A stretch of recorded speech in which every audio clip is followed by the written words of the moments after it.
ଆପଣମାନେ ଜାଣିଛନ୍ତି କି ନିର୍ଜଳ ଉପବାସ କିଏ କରିଥିଲେ, କାହା ପାଇଁ କରିଥିଲେ, ଆଉ କେଉଁଠି ଏହି ସୃଷ୍ଟି ହେଇଥିଲା ଏ ନିର୍ଜଳ ଉପବାସର ପ୍ରଥା?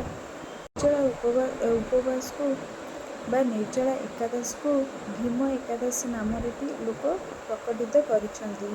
ଆପଣଙ୍କୁ ଗୋଟେ ସୁନ୍ଦର ଷ୍ଟୋରି କହୁଛି ପ୍ରଭୁ ଶ୍ରୀକୃଷ୍ଣଙ୍କର ଆଉ ମାତା ରୁକ୍ମିଣୀଙ୍କ ବିଷୟରେ।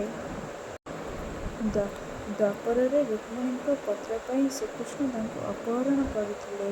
ପରେ ଏବେ ମଧ୍ୟ ଶ୍ରୀମନ୍ଦିରରେ ଏହି ରୁକ୍ମିଣୀ ଅପହରଣ ନୀତି ଅନୁଷ୍ଠିତ ହୁଏ। ସେହି ବୋଧେ ପ୍ରଥମ ପ୍ରେମପତ୍ର। ସଖୀମାନଙ୍କ ଠାରୁ ସେହି ମଧୁର ମନୋହର ମୁରଲୀଧରଙ୍କ ବିଷୟରେ ଶୁଣି ଶୁଣି ତାଙ୍କୁ ମନ ଦେଇଥିଲେ ରାଜକୁମାରୀ। ଭାଗବତରେ ଅଛି, ନିରତେ କୃଷ୍ଣ କଥା ଶୁଣି ସେ କନ୍ୟା ମନେ ମନେ ଗୁଣି ଆତ୍ମସାଧୁ ସେ ଶୁଣି ବଳ ମନେ ବରିଲା ଚକ୍ରଧର। ହେଲେ ବଡ଼ ଭାଇ ଯେତେବେଳେ ଅନ୍ୟ ସ୍ଥାନରେ ବିବାହ ସ୍ଥିର କରିଛନ୍ତି, ସେ ବ୍ୟସ୍ତ ହୋଇ ଚିଠି ବା ପ୍ରଣୟ ଚିଠାଉ ଲେଖିଥିଲେ କୃଷ୍ଣ ଠାକୁରଙ୍କ ପାଇଁ ବା ମହାନାୟକ ଭଗବାନ ଶ୍ରୀକୃଷ୍ଣଙ୍କ ପାଇଁ। ପାଖକୁ ଜଣେ ବ୍ରାହ୍ମଣଙ୍କ ହାତରେ ପଠେଇଛନ୍ତି। ମାତା ରୁକ୍ମିଣୀ ଚିଠି ଗୋଟିକ ଶ୍ରୀକୃଷ୍ଣଙ୍କ ପାଖକୁ ପଠେଇଛନ୍ତି। ହଜାର ହଜାର ବର୍ଷ ତଳେ ମନେ ମନେ ଜଣକୁ ଭଲ ପାଉଥିବା ଆଉ ନିଜକୁ ହରଣଚାଲ କରିନେଇ ବିବାହ କରିବାକୁ ଅନୁରୋଧ କରି ଲେଖିଥିବା ସେ ଚିଠାଉ ହିଁ ବୋଧେ ପ୍ରଥମ ପ୍ରେମର ମାନ୍ୟତା ପାଇବ। ଦେବୀ ରୁକ୍ମିଣୀ ହିଁ ସେହି ମହାନାୟକ ଯେ ଅନ୍ତରରେ ଶ୍ରୀକୃଷ୍ଣଙ୍କୁ ସ୍ଥାପନା କରିଥିଲେ ଓ ତାଙ୍କୁ ବିବାହ କରିବା ପାଇଁ ଚିଠି ଲେଖିଥିଲେ। ମହାନାୟକ ତାଙ୍କ କଥା ରଖିଥିଲେ। ରୁକ୍ମିଣୀ ଦେବୀ ପୂଜନ ପାଇଁ ଗଲାବେଳେ ଅଧା ରାସ୍ତାରୁ ସେ ଯୁଦ୍ଧରେ ରୁକ୍ମ ଓ ତାଙ୍କର ସୈନ୍ୟ ସମସ୍ତଙ୍କୁ ପରାସ୍ତ କରି ରୁକ୍ମିଣୀକୁ ଉଠାଇ ନେଇଛନ୍ତି ଓ ବିବାହ କରି ପ୍ରଥମ ପାଟରାଣୀକୁ ସ୍ଥାନ ଦେଇଛନ୍ତି। ବହୁ ସୁନ୍ଦର ଥିଲା ପ୍ରଭୁ ଶ୍ରୀକୃଷ୍ଣ ଆଉ ରୁକ୍ମିଣୀଙ୍କ ଦାମ୍ପତ୍ୟ ଜୀବନ। ରୁକ୍ମିଣୀ କେବେ ବି ରାଧାଙ୍କ ସହ ନିଜର ଭଲ ପାଇବାକୁ ତୁଳନା କରିନାହାନ୍ତି। କେବେ ବି ସତ୍ୟଭାମା, ଜାମ୍ବବତୀ ଆଦିଙ୍କୁ ଈର୍ଷା କରିନାହାନ୍ତି।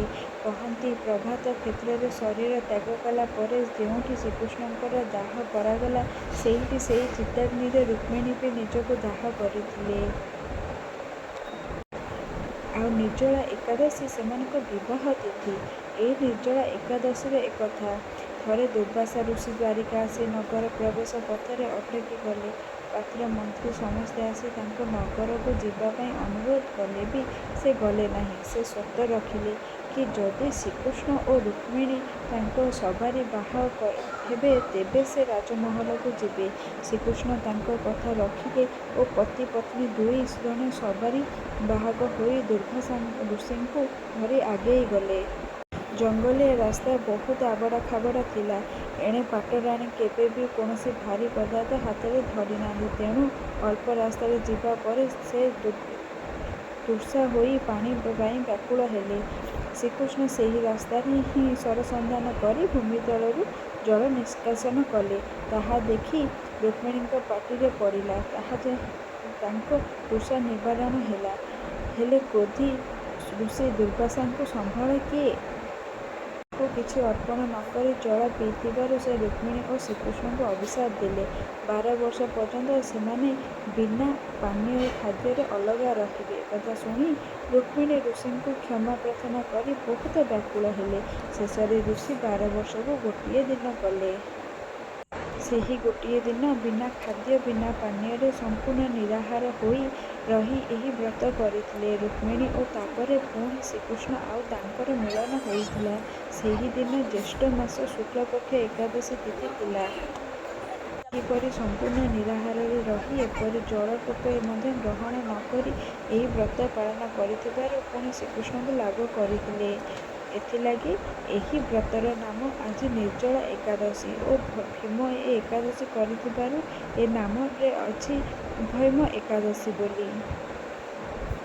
ଆପଣମାନେ ଜାଣିଛନ୍ତି କି ବର୍ଷକରେ 24ଟା ଏକାଦଶୀ ବ୍ରତ ପାଳନ କରାଯାଏ।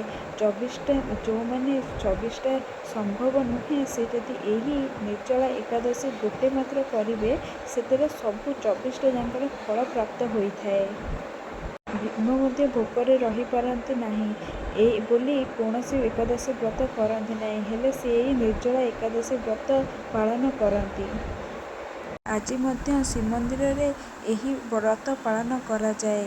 ଆପଣଙ୍କୁ ପ୍ରଭୁ ଶ୍ରୀକୃଷ୍ଣ ଓ ରୁକ୍ମିଣୀଙ୍କ ଷ୍ଟୋରି କେମିତି ଲାଗିଲା ମୋତେ କମେଣ୍ଟ ମାଧ୍ୟମରେ ନିଶ୍ଚିନ୍ତ ଜଣାଇବେ। ଯଦି ଆପଣଙ୍କୁ ମୋ ଷ୍ଟୋରି ଭଲ ଲାଗିଥାଏ ଆଉ ମୋ ଭିଡ଼ିଓ ମାଧ୍ୟମରେ ଦେଖାଯାଇଥିବା ମୋମୋ ଭଲ ଲାଗିଥାଏ ତାହେଲେ ନିହାତି ମୋ ଭିଡ଼ିଓକୁ ଲାଇକ୍ ସବସ୍କ୍ରାଇବ୍ କରିବାକୁ ଭୁଲିବେ ନାହିଁ। ରହୁଛି ଜୟ ଜଗନ୍ନାଥ। ଆଶା କରୁଛି ଆପଣମାନେ ବହୁତ ଭଲରେ ଥିବେ।